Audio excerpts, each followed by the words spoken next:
হরে কৃষ্ণা। আশা করি আপনারা সবাই ভালো আছেন।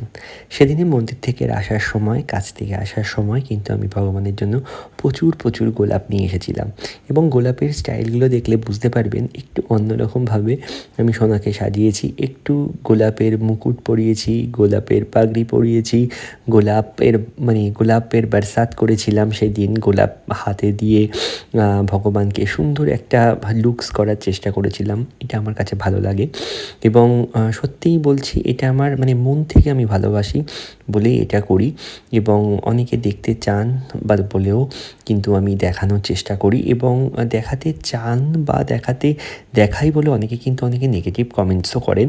সেটা কিন্তু আমি শুনেও নিই, হজমও করে নিই। কারণ আমি একটা কথা বলি, আমার একটা হরে কৃষ্ণ বলাতে হরে কৃষ্ণ বলাতে কেউ যদি হরে কৃষ্ণ বলে তাতেও কিন্তু আমারও লাভ এবং তারও লাভ।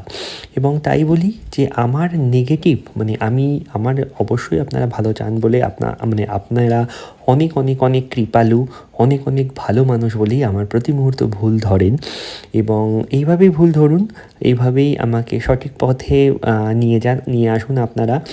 আর আপনারাও প্রচুর ভগবানের নাম কীর্তন করুন আমার মনে হয়। আর জানেন তো, একজন দিদিভাই কমেন্টস করেছিলেন আমি নাকি হরে কৃষ্ণা বলি।